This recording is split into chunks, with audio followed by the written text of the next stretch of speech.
بسم الله الرحمن الرحيم وصلى الله على سيدنا محمد النبي الأمي وعلى آله وصحبه وسلم تسليما كثيرا وبعد. Inshallah, I will continue with where we left off. So Alhamdulillah, we had the different insights and all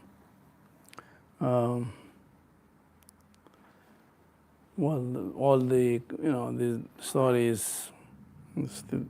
There are many multiple themes that overlap, but just to make it simple. And so we discussed the story of Sayyidina Musa and Al-Khadr, and we saw the three dimensions. So the dimension of Tawbah, and Iman and Amal. So this is the three dimensions. And the cracking of the ship, that was, so their journey began on water. So we discussed that. And the idea of water,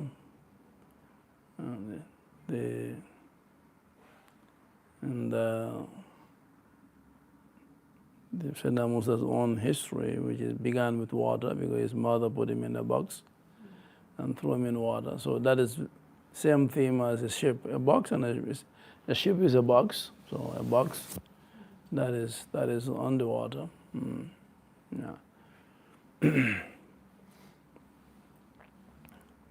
the fact that the king that was on the other side of the water confiscated all ships that had no flaw, that's flawless. So that's why he cracked the ship. That also conveys the idea of Tawbah. Tawbah, which is to admit imperfection, that human being is not perfect. So that is the idea of Tawbah. To admit your weakness, to admit your lack of knowledge, to admit your lack. As simple as that. Allah akhrajakum min butuni ummahatikum la ta'lamuna shay'an. God brought you from the womb of your mother. You don't know anything. So this is the fitrah. But the human being has none of this. These are things that we acquire, we take on. Is not part of our fitrah. So this is the whole meaning of the ship and cracking the ship, to make a flaw in the ship, because Shaitan doesn't like something that is flawed, and that kind of escapes it because its notion of Tawbah is something that escapes Iblis, Shaitan. No.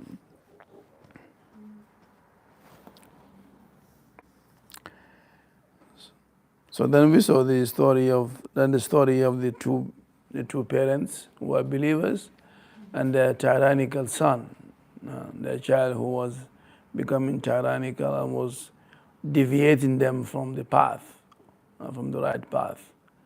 So and therefore he was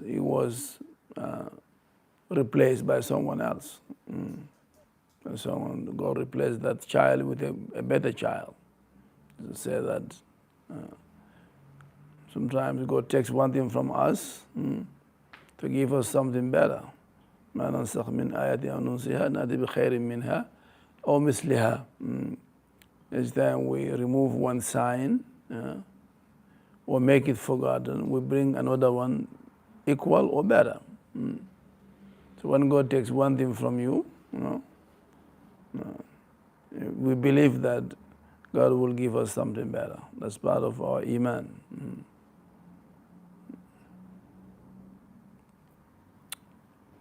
And we believe that thing that has been taken away from us could have been potentially a fitna in our life. As children is a fitna, as God said. Your children and your wealth is a fitna for you, it's a trial for you. So it was a fitna for the parents, that to have that kind of child that was dominating them and was pulling them in the wrong direction. So God sent Al-Khidr to relieve them from such a child.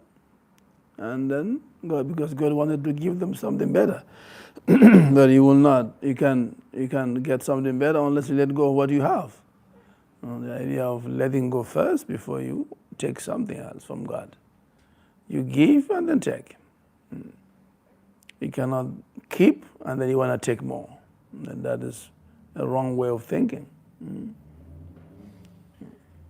That's against the rule of the law of nature, of the law generally of the universe. Before taking, you have to give first. If you want to take and take and take, then that's a problem. So they had to concede, they had to let go of the son they have for that is not good for them, for what is in God's hand. And to trust what is in God's hand more than what you have in your hand. So all these are themes that can be derived from. And then the third one, which is raising the wall, which is good action. Right, we call them righteous action, al-amalu salih. Righteous action is an action that is prompted by the desire to please God. That's what I mean by righteous action. An action that is إِلَّا ابْتِغَاءَ وَجْهِ رَبِّهِ الْأَعْلَى, to seek the face of God by what you do. Because if anything that's done with such an intention, then that thing will last, will serve its purpose till the end. So we see that the parents who built that wall were righteous people. The grandfather or the great grandfather of the two orphans was righteous. That's why Allah did not allow his good deed to go to waste. Inna Allah la yuridu ajral muslihin. Allah will not suffer the reward of the righteous to go to waste. So if you do a righteous deed, God will protect your deed. Even if you are not here, God will protect it and never let it, and never suffer it to be forgotten or to go to waste. So correspondingly, if you see that clearly, of course, there is the theme of walls in both stories. The wall that Al-Khidr pushed and raised up, that belonged to the orphans, and that has a treasure underneath, تحته كنز لهما. The word underneath also is also significant reference. That is, all the things that are precious are under our feet. We should always look under, should always look down, not up. Because what you're seeking actually is right under your feet.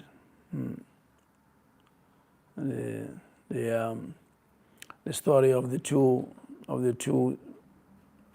saints.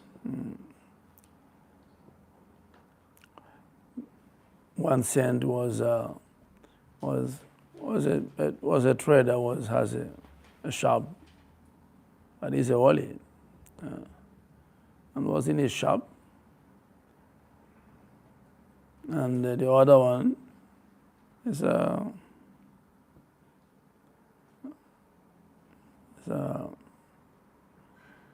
he begs to make his living. So the one who begs to make his living, they are both saints. He was begging, so he came to the store of the other saints. And when he came closer to the door, he stood and then said, You know, they have it. They have something. I'm seeking. I'm seeking charity. Lillahi wa Rasulih. That's how they call it. Lillahi wa Rasulih. So when he said that, the one who is selling, the business, the trader, he said to him, "But you're asking me for, like, a few pennies or a few, while what is under your feet is better."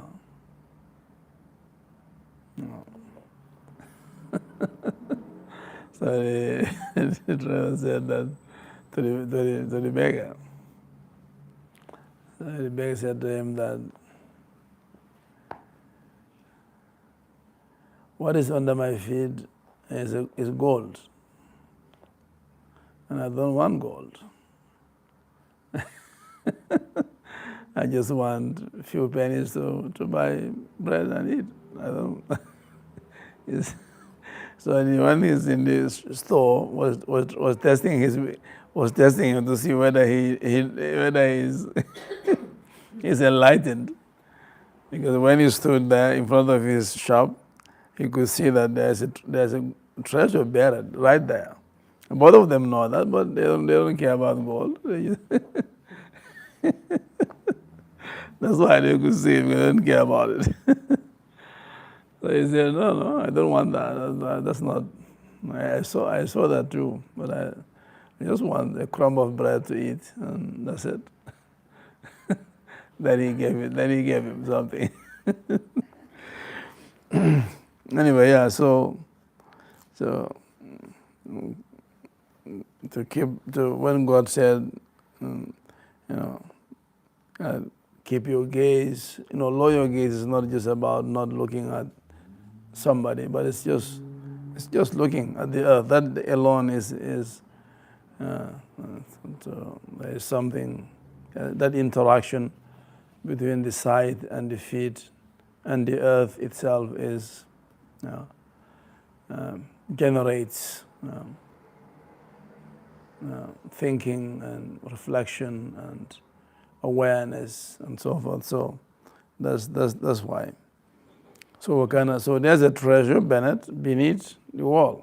تحته كنز لهما. So the other one is the wall that Dhul Qarnayn built. So those two correspond clearly. That's the third, the righteous deed. And it's righteous deed because first one, it was done out of necessity. He didn't build it just to show the whole world that I'm greatest engineer, I can build this. So that was not the case. That will be considered as, in the sight of God, as playing and sporting. No, you should not put one brick on top of the other just for sure. That displeases God. If you put one brick over the other for necessity, because you need to live in it, that's necessity, or you build it for some greater purpose and some to keep something that is precious for posterity, for people who are going to come. So it has to have a valid reason why you engage yourself in such an action. So it was a necessity because these people are being invaded by Gog and Magog, who come and destroy their land and destroy life and destroy wealth. So definitely, he being the Khalifa, is part of his mandate to protect.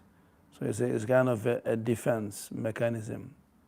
That's one of the key roles of a Khalifa, to protect the people under your rule from foreign aggression.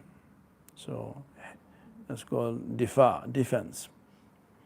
So we see that at both ends of the story, the first one, he was establishing justice. And in the first part of the story, he said that whoever believes and does righteous deeds will reward them and whoever is the opposite of that will punish them. So there is reward and punishment.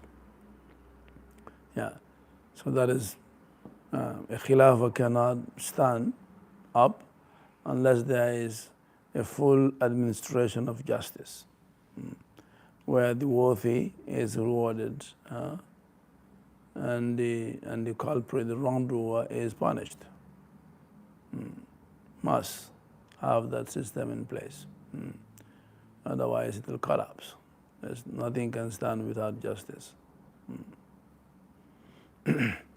So that's what he administered justice in the first place.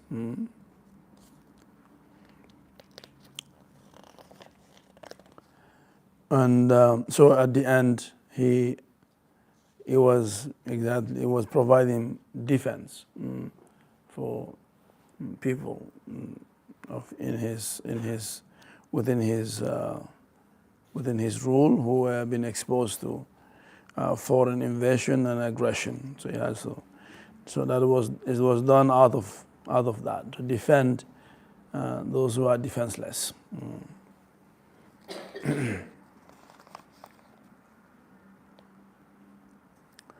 And they say that the wrongdoers, dhulm, Allahu la yuhibbu al-zalimin, God does not love the people who are wrongful.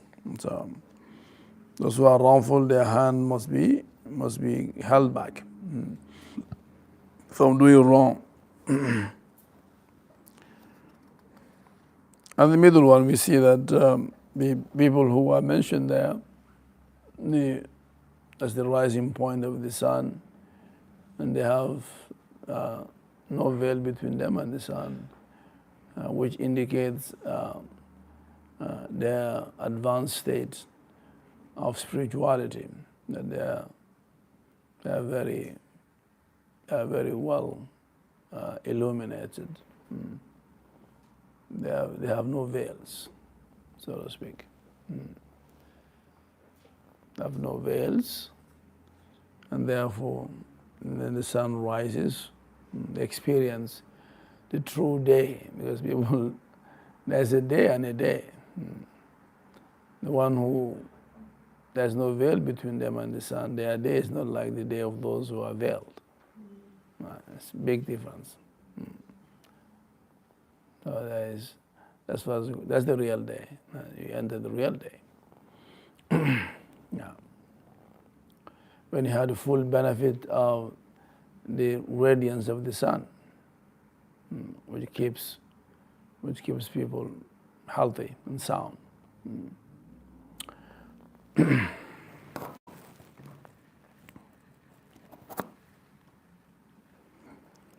So those who experience the sun from behind the veil and those who experience the sun without the veil, it's two different worlds.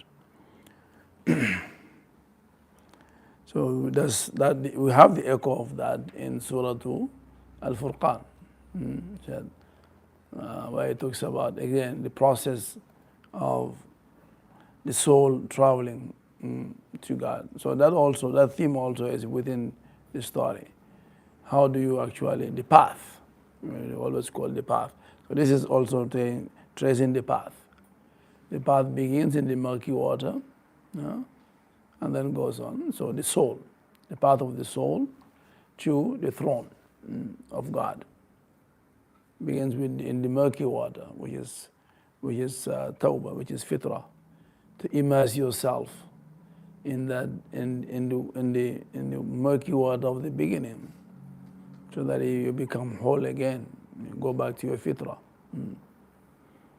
That's why it was cracking the ship, so that people are exposed fully to the murky water instead of being veiled by something around them.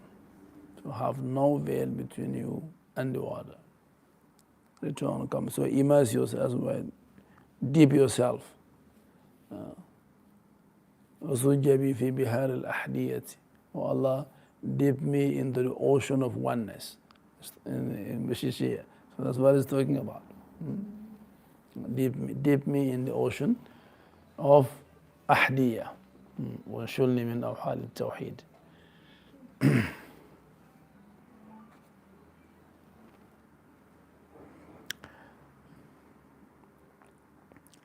Then once you have gone through that, once you go through that, there is a sense of sakina that dawns on you, a sense of tranquility. And that sense of tranquility gives you a feeling of being very extremely cold. Then after that, that's the first part of the first part of the path. You have to go through that experience. Then the next thing is the encounter in the sun. That's what we see here. ثم جعلنا الشمس عليه دليلا. Furqan. ثم جعلنا الشمس. Then we bring the sun to zoom on that individual soul. Meaning that there's go remove the veil between that soul and the sun. And this with its full impact of the sun. Imagine that. The sun is very far from the earth. If you come a little bit down, then everything dries up. But these people God has given them that strength, that their soul can have that close contact with the sun and not be affected negatively. Then after that, then you have the third phase. Then the lifting up. ثم قبضناه إلينا قبضا يسيرا. So you can see this theme of the trigonal is everywhere. It explains everything, even this. So sakina first, then the sun, then the rising up. So the rising up, that theme of raising up, what we discussed in the last class. To raise up, to rise up, it's the same. So God will raise you up. ثم جعلنا الشمس عليه دليلا. Then we make the sun to zoom on it. Then ثم قبضناه إلينا قبضا يسيرا. Then we raise it up onto us. So that raising up. So that raising up, that's what we see also. So Zulqarnain is going through this, is going through the path that leads out into beyond the heavens and the earth, into the presence of God, it's the throne. The murky water, then encounter in the sun, and then the elevation, the rising up. ثم قبضناه إلينا قبضا يسيرا.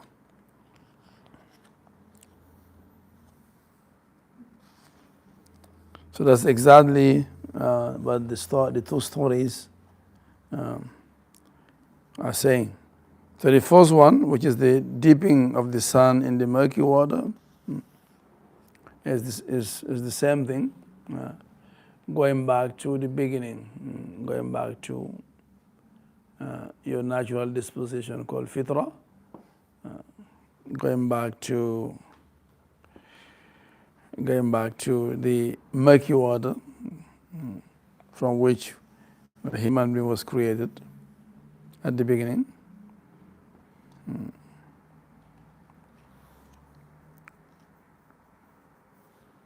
So the people that he found there, some people were in a state of tawbah, some people were not. So that's why. So there are two groups of people. There are those who are in a state of tawbah, those who have completely surrendered themselves to God. And those are the righteous. Those are the one who will go down the path of faith after that, and the righteous deed after that. And there are those who have held themselves back. They refuse to surrender totally to God. That's why it says dhulm. They have wronged their own souls by keeping it away from God. Yeah. If you do that, you have done wrong to your own soul. It's better for your soul to be in the hands of God than to be in your own hands. So if you keep it in your own hands, you've done wrong. That's the dhulm here, that's what it means in particular. As opposed to those who then once you have done that, you have surrendered completely, then the next thing is that encounter with the sun, matla al-shams.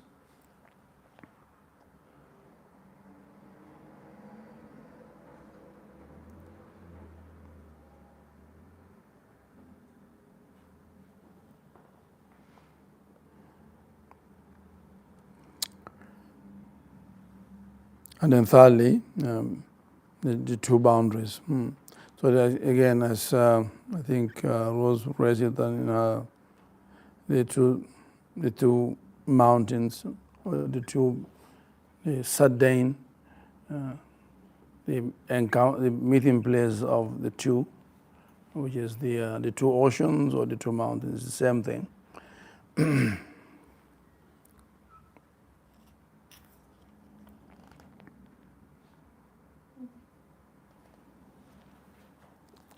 So they use the word inna ya'juja wa ma'juja mufsiduna fil ard. So fasad, Gog and Magog are spreading corruption, are spreading mischief on the earth. Can we offer you, pay taxes to you, so to speak, kharjan, so that you can build a wall between us and them, which he refused. Because they should not pay. It is Khalifa's duty to provide protection for his subjects. So he said, so he refused. He said, no, I don't need your wealth, but I need your manpower. I need your manpower. That you have to provide that. Working with your actual hands. So he directed them, do this, do that. And he said, "Atuni zubar al-hadid, bring me, iron bars, so bring me iron." And then fire, as we discussed last time. So that he used all the four elements to build the wall. To put them together and make something that is so solid that Gog and Magog, they are a very industrious nation. They work there and they work non-stop. But with all that, they cannot break the wall. That's for thousands of years until now. So again, it was built with righteousness. That's the point. When something is built with righteousness, it cannot be destroyed. Until the time comes when God will allow them to come out. Then He will allow the wall to fall. And then they'll come out. And that's the end of time, as you know. At that time, Sayyidina Isa already is here. It's on the earth when they break out. I mean, the Dajjal story is already over. Dajjal has been killed, and there is peace on the earth, and that's when Gog and Magog also come on. So, but because there are so many of them, and they are so strong. They are not big in body, but they are very strong. So God will tell Sayyidina Isa that there's no point fighting them. You just take the believers away, from the earth. So you take them away to a safe place, until Gog and Magog is destroyed by some kind of bacteria that kills them, and then the people come back on the earth after that.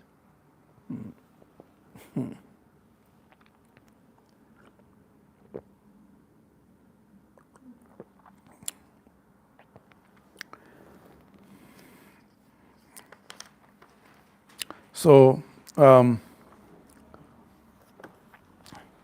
me. I'll give you the next walk, inshallah, for the next 2 weeks when I'll be away. So you can have enough to keep you busy.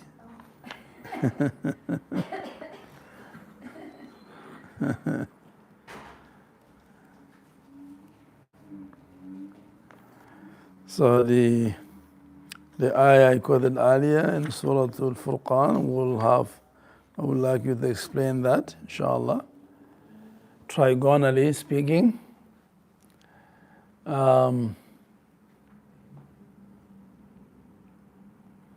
verse, okay, this is Urdu numerals now.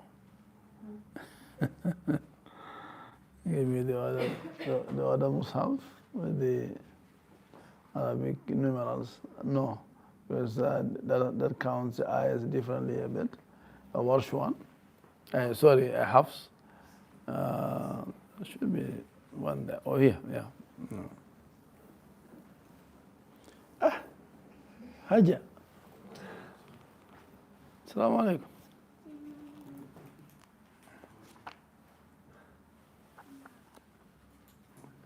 Okay.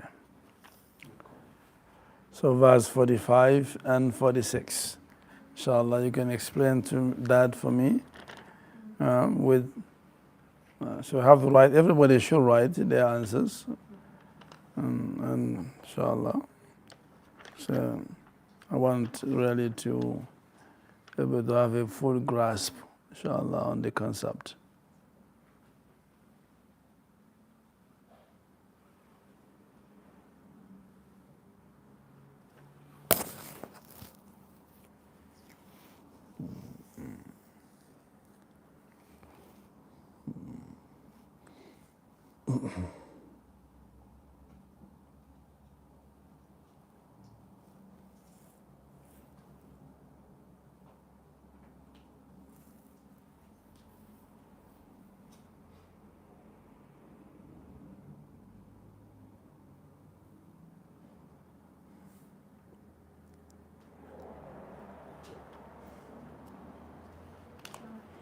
Alaikum assalam.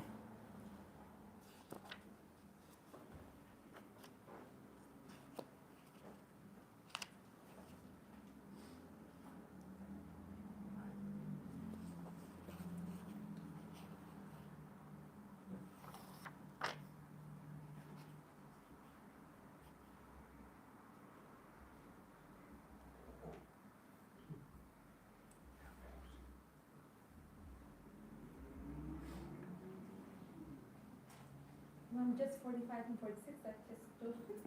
Those two ayahs, inshallah, yeah. That's one. And this is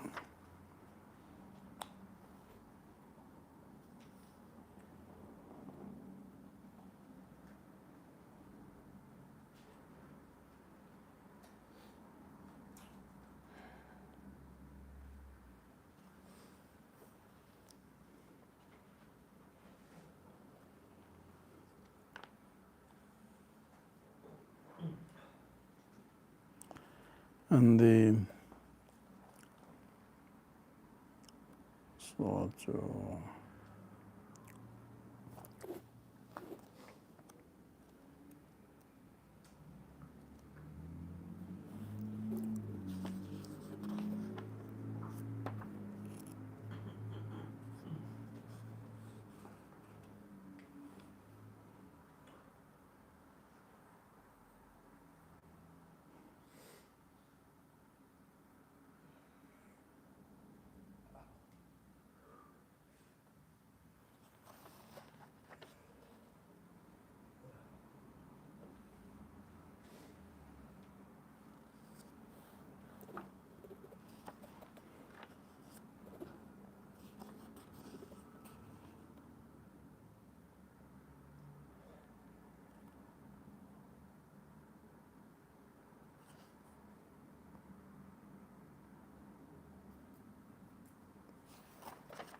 And Surah Al-Rum.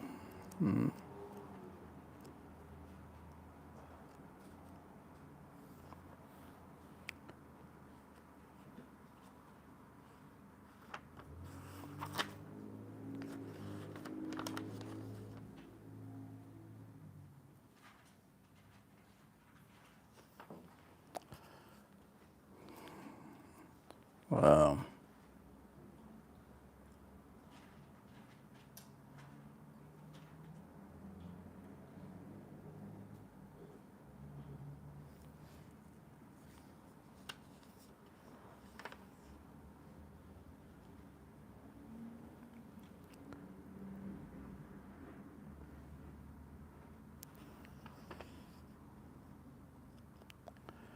This verse 22.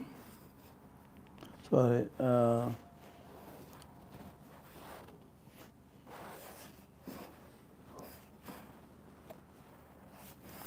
It's verse 32.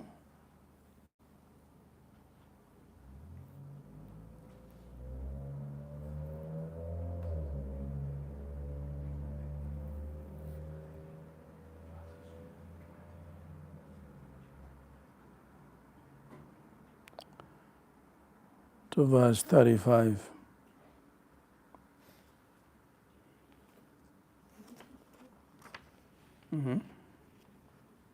Of Surah Al-Rum.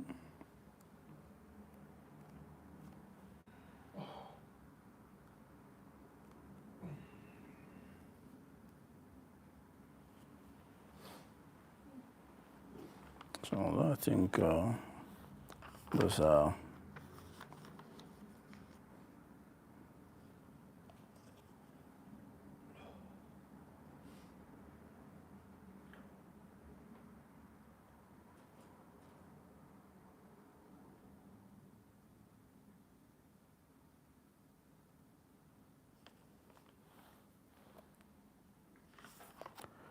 okay. And Surah Al-Layl.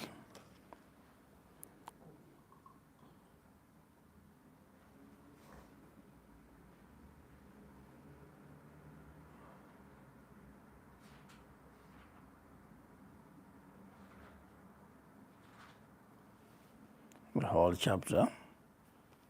Can, inshallah.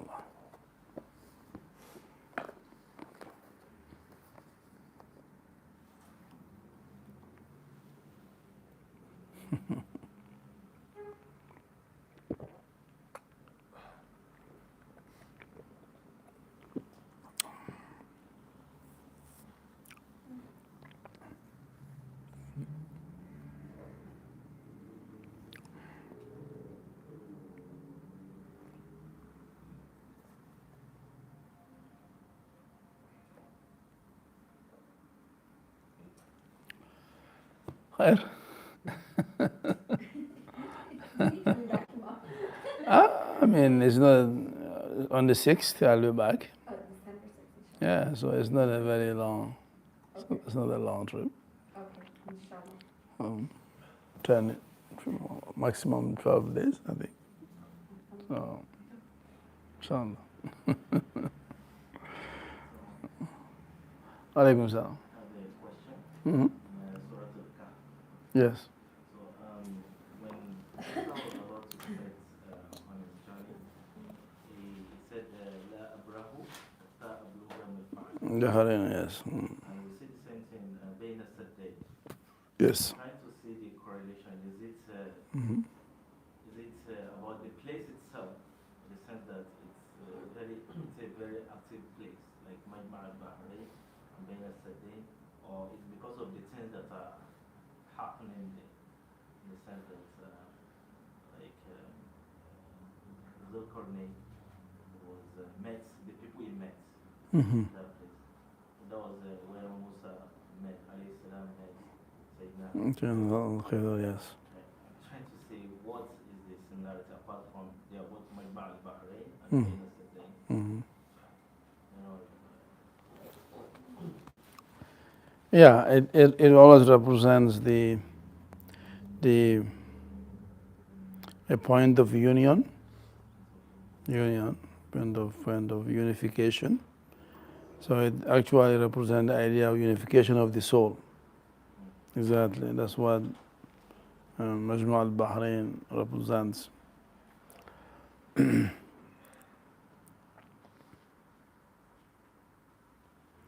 And the idea of the the human beings, because human being at a physical level is the product of two waters, the liquid, nutfatin amshajin, a mixed fluid. So that's what this also represents for a seeker. You have to go through that unification again. The two oceans have to meet, become one, and so your rebirth, your formation begins from there. And that's what the fish symbolically represents, regeneration. That's what the fish, that's why they have the fish in the story. With the human being, your development in the womb, at the first you're like a fish, swimming in the fluid that is in the placenta. So a human being starts like a fish. And then you develop into other features and so forth, until you become a fully, That's why in the ancient cultures they represent a human being, a teacher or a spiritual agnostic, always like somebody who is half human, half fish. That's the idea. They're kind of somebody who is reborn again, who is exactly. Yeah. So the story is very packed with lots of meaning. Yeah, it takes a long time to slowly unpack all of it. Yeah. Barakallah. So مجمع البحرين بين السدين. Yeah.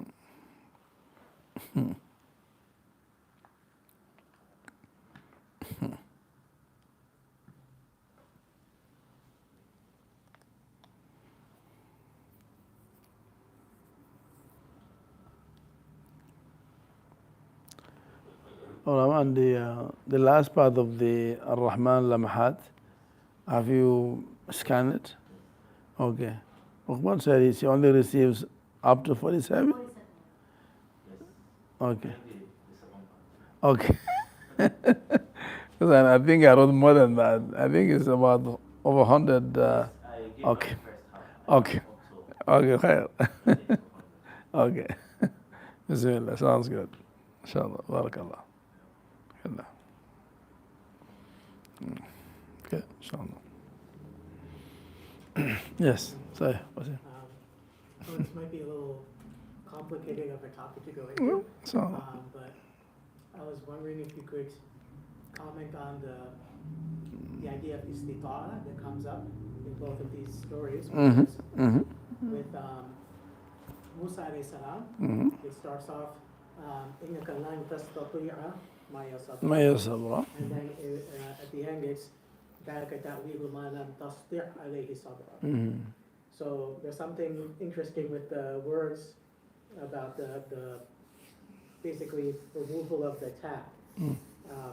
But then in the story of Dhul-Qarnayn, the Ya'juj and Ma'juj is the reverse, where فَمَسْطَعُوا أَن يَطْهَرُوهُ وَمَسْتَطَاعُوا لَهُ نَقْبًا. So obviously this is, Allah is pointing to something there, but I'm not. Yes, definitely. So the general meaning of istita is the ability to do something, and that ability is in two forms. In the form of quwwa and izzah. Yeah, so it's a bit, it'll take a bit longer discussion, but so quwwa and izzah, وهو القوي العزيز, these are two names of Allah that comes, but also من كان يريد العزة ولله العزة. If you want the izzah, izzah belongs to Allah subhanahu wa ta'ala. And these two type of abilities or strengths Usually, we call power and strength. So quwwa is power, izzah is strength. And the difference between them is strength means the ability to attain what you seek after, to be able to go and attain. Izzah is the opposite of that, is to be unattainable, to be so the first one is that ability is derived from iman. Iman gives you the quwwah. He said, "Inni alayhi laqawiyyun amin." Yeah. So I'm gonna go. He goes and get it and bring it. So to attain, the ability to attain, and that's what quwwah gives you, which is derives from iman. But the ilm gives you izzah. That's why the word يظهروه has to do with ilm. Dhuhur, ilm gives you the ascendancy to be above. فوق كل ذي علم عليم. So be unattainable. So naqban, that's kind of the iman aspect. So the world is built with these two qualities in it. It has izzah, it has quwwah. So whichever way they come, they cannot get through. They cannot get through and they cannot get over, because it's so these are the ideas that are in both stories. Istita'a so in the story of Sayyidina Musa, the first one was tastati'a, and the last one tastati', lam tasti' alayhi sabra. So which has to do with izzah, which has to do with knowledge. And you have not been able to in terms of knowledge, because knowledge gives you sabr. فاصبر إن وعد الله حق ولا يستخفنك الذين لا يوقنون. يقين. So those are the themes that, and again, istita'a, because that's in the 5 pillars of the religion, the only one that has istita'a in it is Hajj. So لمن استطاع إليه سبيلا. That you have Hajj is binding on you if you have the ability. So ability is only attached to Hajj, because it involves traveling, going to finding a destination. So that's why I told him that this you don't have to follow me, but if you can, so istita'a, then so istita'a becomes a condition. Also, people have to understand that if you think that you're not ready to be on the path, then you don't engage yourself, because you are not. It's istita'a. It's not like the other four that are must anyway.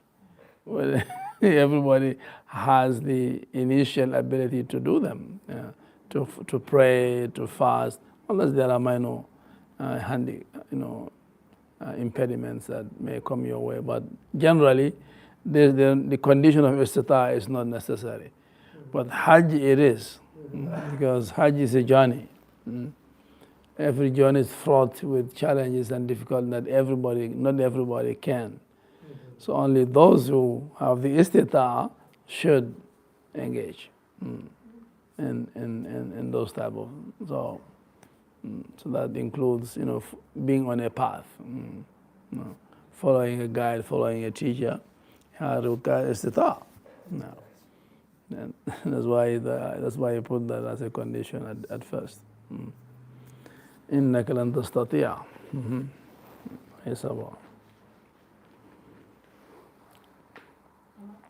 Can we believe that to the question that I asked before, when the story was written from Talaqa, so Sayyidina Musa has the qudra to do the jihad, because he didn't attain yaqeen yet, but he has that determination.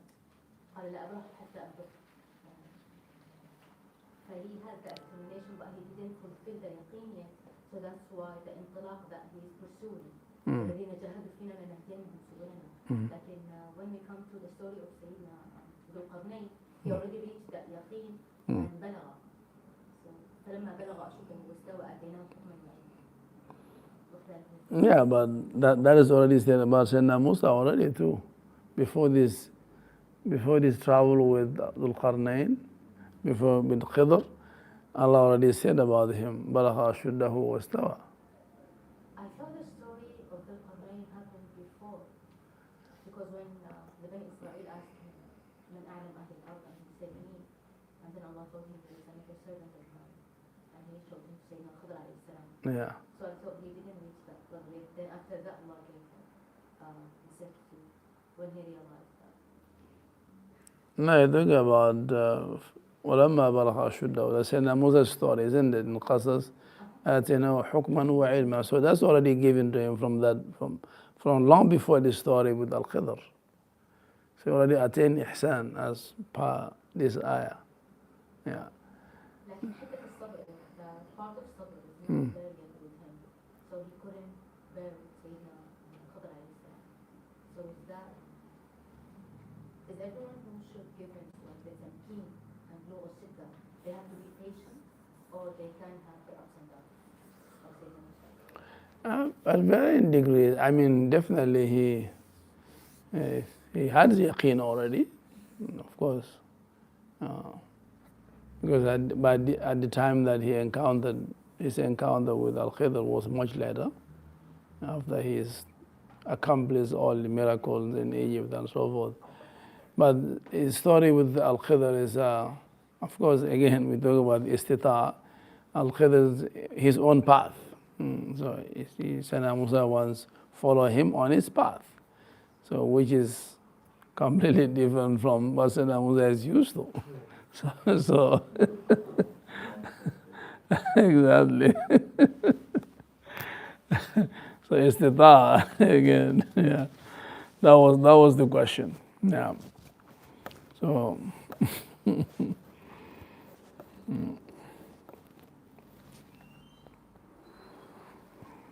okay. So Imam, just to yes. So you're saying that that's Izzah. Yeah. So then when he says at the end, at the end of the journey, so he's saying you're going to have this is what you're going to have the Izzah to. Yeah. And then at the beginning it was about istita'a, which is about kuwa. So you don't have the kuwa to. Yeah. Okay. Yeah. Well, you have to have the iman first. That will take you through one phase. That was the first part.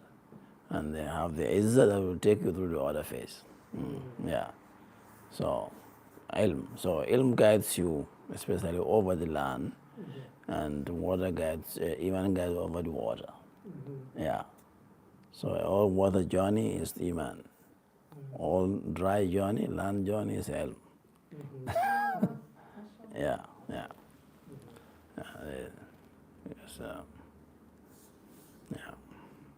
Because when you are in water, your hearing guides you, but on land, your eyes, guides you. Yeah. Yeah. So, just to, Sorry, I can't hear. Is that what you said? yeah, your eyes. Yeah. I mean, it's in the expansion of multiple ways, but single guidance. I think that's the name of the expansion. If you look at it, I explained it a little bit further. Yeah. Fellas.